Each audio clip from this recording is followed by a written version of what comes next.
So now we want to make sure that we know how to name covalent compounds as well as other kinds.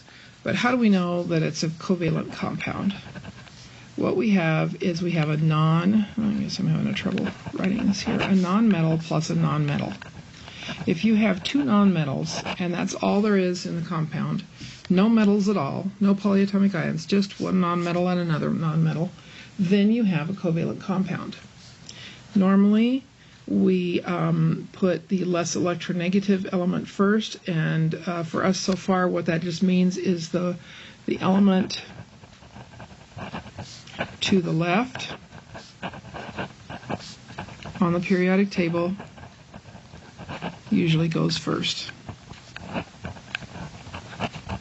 But since you're going to be going from a name to a formula or a formula to a name, you'll always have that written for you anyway. The format for covalent compounds is a little different than for ionic compounds. We have a prefix, and then we have the name of the first element.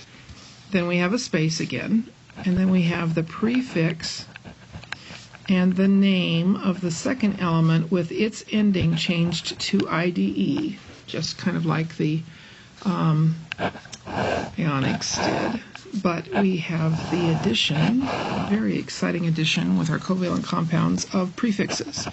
So the prefixes are 1 is mono, 2 is di, 3 is tri, 4 is tetra, etc. You can look up the rest of them in the book. But there we go. Now, we're going to write the prefix and then the name. So let's look at a formula, N2O. So the prefix in the first one, well, what prefix do we want here? The prefix stands for how many atoms we have. We have 2 nitrogens, so in our formula, so it's dinitrogen. Tells us we have 2. And then we only have 1 oxygen, so we'll write monoxide. So that's the name. What about if we had it the other way, NO2? Well, the first one should be mononitrogen, but here's an odd little thing.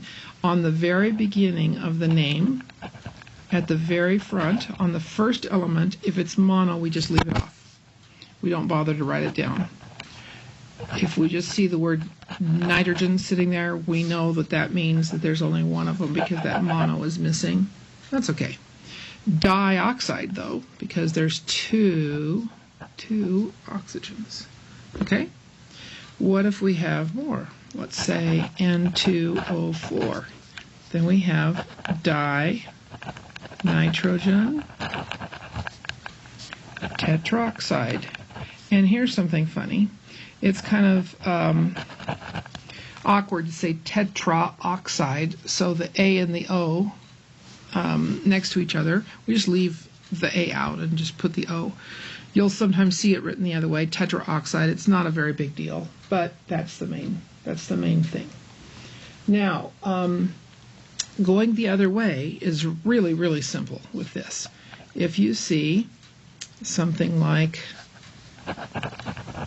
phosphorus trichloride, you just read it. You don't have to think about charges. There aren't any charges. This is covalent. They're sharing electrons. There are no charges. So phosphorus, we just write a P for phosphorus. Trichloride, we just put a Cl and put a 3 there to show we have 3 of them, and that's it. We just read it, write it, no problem. The main problem is that prefixes are only for covalent. The big problem with prefixes is that once everybody learns them, they love them, and they just want to put them everywhere. So don't be tempted to put prefixes into your ionic compounds. They don't need them.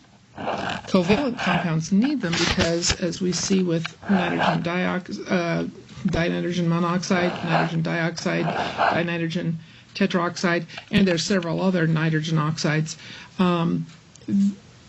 it would be ambiguous to say nitrogen oxide. Which one do we mean? NO N2O, NO2, N2O4, N2O5, N2O7. There's a whole slew of them. So we need some way of distinguishing between all the ones, and that's the way we do it, is with prefixes. With ionic compounds, since they have charges that have to neutralize, we don't need prefixes. And so the confusion, remember, is prefixes are only for covalent compounds. Don't be tempted to put them in your ionic compounds.